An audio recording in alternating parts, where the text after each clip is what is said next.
Yo guys, welcome back to another video. Today we have a match preview for Manchester City versus Chelsea, and it is definitely going to be a big game. Now, apologies for quite a late match preview. Sorry if it is a bit late. It's probably only a couple of hours before kickoff now, but I had a very busy morning consisting of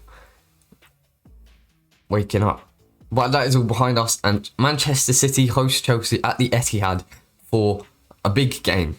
A massive game, 5:30 live on Sky Sports Premier League at the Etihad. Like I said, last time Chelsea went to the Etihad and played Man City, they lost 2-1. The referee is Anthony Taylor, and the odds are let's not go into that.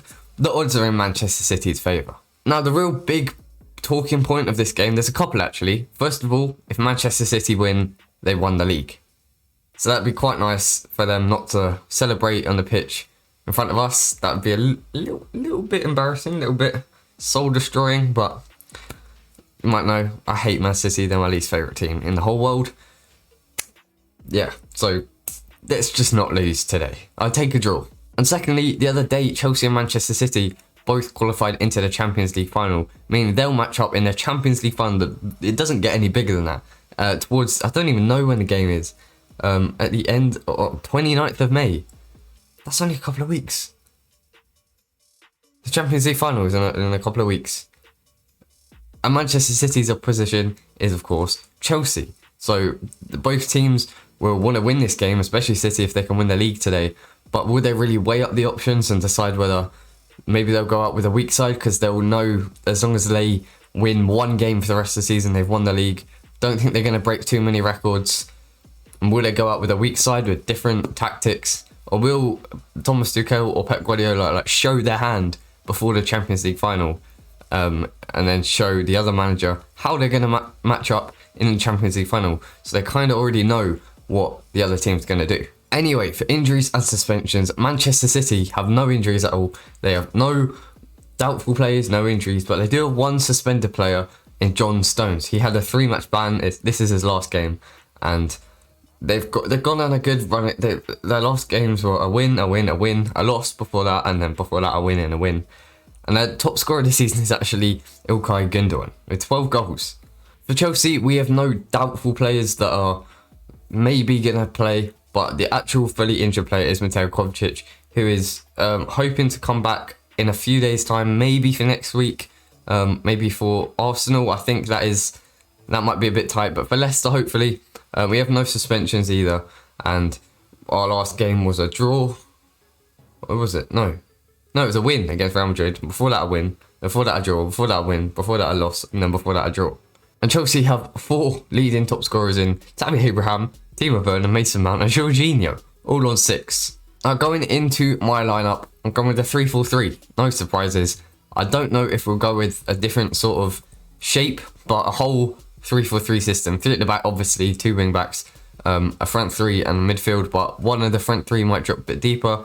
One of the centre mids might go a bit forwards. The wing backs might be really high and wide, or they might be deep and compact.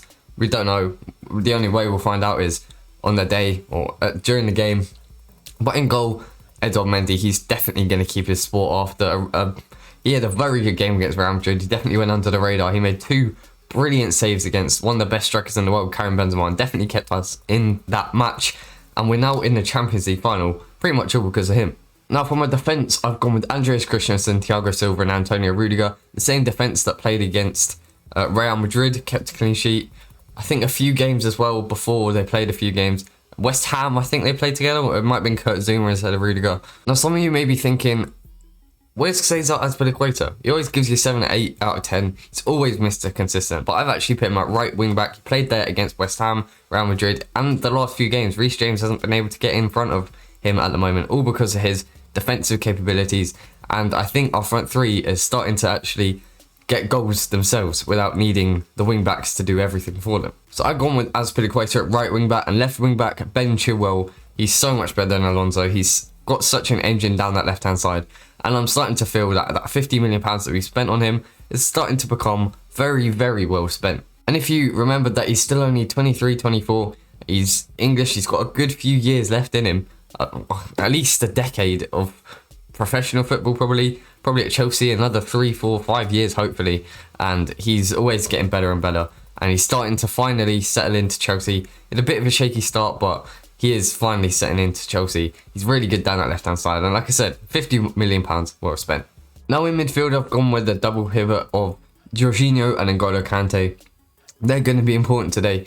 The likes of Gundogan, Kevin De Bruyne, Rodri, all hoping to beat them in the midfield battle. But what I was thinking, N'Golo Kante, he's a very good player, very good defensively, very good going forwards as well. But he does sometimes take on a little bit too much responsibility and may think that he can try and track someone's run out wide, and then if they don't pass it to him, he can like swing back inside and win the ball. But if Man City go out and try and play or make a lot of like dummy runs, which they could end up doing, it could open up Chelsea's midfield, which is something we haven't really seen against us under Thomas Tuchel. That may be the weakness, but that is quite far. It's quite out the window, out the box, thinking outside the box. But that is kind of the definition of Pep Guardiola. Jorginho as well just controls the tempo of the game. No surprises. Kovacic still injured. Billy Gilmour not getting into this side anytime soon. He did get in last week against Fulham. I think he had a decent game, but Jorginho, I think he's on levels with Toni Kroos and Luka Modric at the moment. He was definitely better than them in the game. He was faultless. He's always been faultless under Thomas Tuchel, and he's very underrated. Let's just be honest, he's very underrated. Now for my two attacking supportive midfielders and number 10s, I've gone with Mason Mount and Christian Pulisic. Mason Mount's always probably one of the first names on the team sheet. Christian Pulisic would have been a little bit disappointed that he was left out against Real Madrid, with Timo Werner getting into the team in front of him.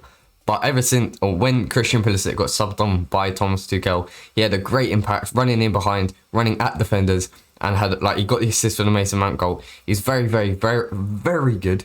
Very, very, very. I'm trying to do Roy Hodgson. I can't do accents. So I've put Christian Pulisic in my starting 11 alongside Mason Mount, sitting just behind none other than Kai Havertz. Now, I'm not gonna lie, he had a very good game against Fulham, had a good game against Everton. When he starts, he tends to get a few goals at least. Crystal Palace he had a great game against, but I did think that he wouldn't really be able to step up against Real Madrid, playing against Sergio Ramos, Eder Militao, some good defenders and a good goalie in Thibaut Courtois.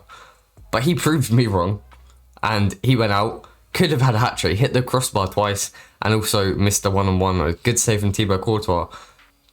But it blew me away. He really did, and that's why I put him into this game. Hopefully he can have a similar impact onto this game. He can definitely win headers against likes of maybe Laporte and Diaz might be a bit difficult, but he can win headers. He won the headers against Sergio Ramos. He was a bit smaller, but Eder Militao. Anyway, if we can put balls in the box from Chilwell and Azpilicueta or Mason Mount and Christian Pulisic, he can be there. The only thing I'm a little bit worried about him is him not really running in at the front post. I don't think he's a deadly instinctive striker, if you know what I mean, like Olivier Giroud is.